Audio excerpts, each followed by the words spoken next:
Сәлеметсіңдер ме балалар, қайырлы күн. Қазақ тілі сабағымызды бастаймыз. Бөлімнің атауы жақсыдан үйрен, жаманнан жирен. Жақсы мен жаманды зерттеймін. Сабақтың тақырыбы Ф дыбысы. Оқудағы мақсаты Ф әріптері бар сөздерді сауатты жазу. Мәтіннің тақырыбымен берілген суреттер, фото, диаграмма бойынша мәтіннің мазмұнын болжау. Балалар, сендерге енді сабақтың тақырыбын жұмбақпен ашқым келіп отыр. Қос қоржыны артынып, қос құлақтай қалқиып, тұратын бұл қай әріп? Дұрыс, бұл Ф әріпі. Олай болса, ережені жаттап алайық. Ф қатаң дауыссыз дыбыс. Ол сөздің барлық буынында келе береді. Мысалы, фабрика, телефон, телеграф. Ендеше, оқулықтағы 52-ші беттегі 25-ші жаттығуға көңіл бөлейік. Өлеңді бірге оқып көрейік. Фойеде ел жиналған, фестивальді тойлады. Фатима қыз финалда флейтада ойнады.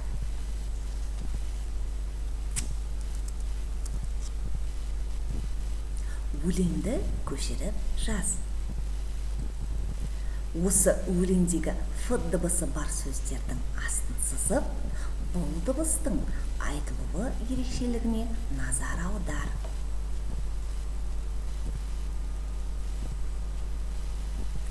Жарайсыңдар, жазып болсаңдар, келесі тапсырманы орындайық.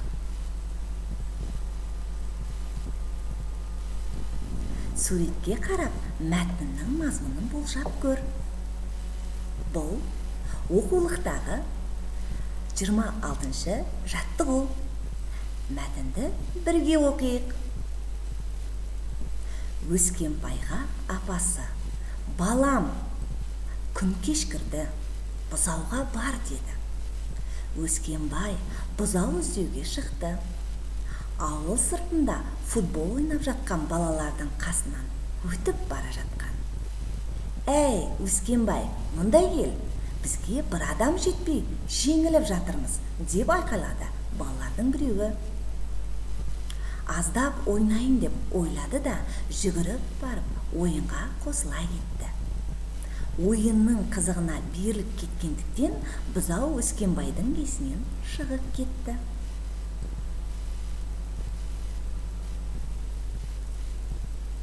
Балалар, кәнеке сұрақтарға жауап жазып көрейік. Мәтін не туралы? Мәтін неліктен доп ойнаймын деп аталған? Сен қандай ат қояр едің? Мәтіннің тақырыбына сүйене отырып, оқиғаның қалай аяқталғанын болжап жазайық.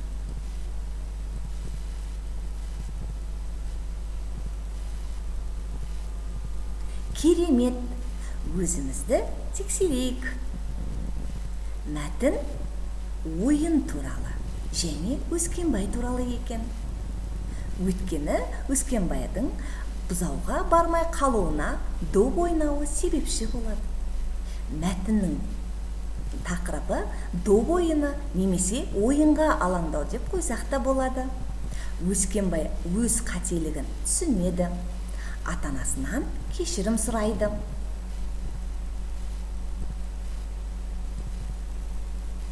Тамаша!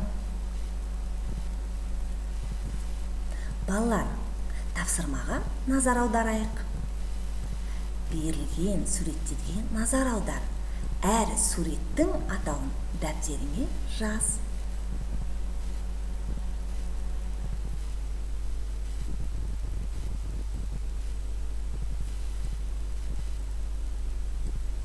Жарайсыңдар, өзімізді тексерейік. Телефон, кофе, шкаф, футбол, флейта. Балалар, барлық сөзде Ф әріпі кездесіп тұр.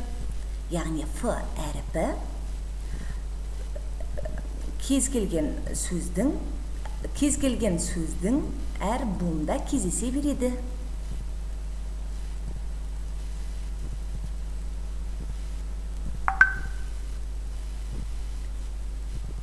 Назар аударайық. Дескриптор. Өлеңді оқып, сауатты көшіріп жазасыңдар. Ф дыбысына қатысты тұжырым жасай аласыңдар. Мәтінді оқып, ат қоюды үйрендік. Оқиғаның аяқталуына болжап жазасыңдар.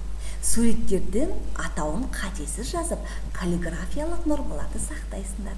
Яғни балалар, осының барлығын, тапсырманың барлығын орындап болсаңдар, 10 бал аласыңдар.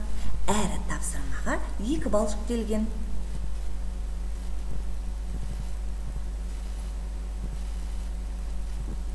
Керемет! Балалар, енді рефлексия әдісі. Өз сөзімнің дәлелі. Сабақта сендер қалай жұмыс жасадыңдар, соның себебін жазасыңдар. Сабақ сендерге қалай ұнады, соны толықтырып жазып кетеміз. Сабақ бойы сен немен айналыстың?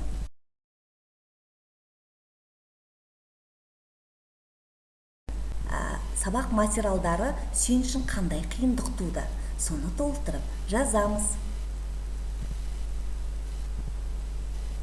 Жарайсыңдар балалар. Қазақ тілі сабағы аяқталды. Келесі кездескенше.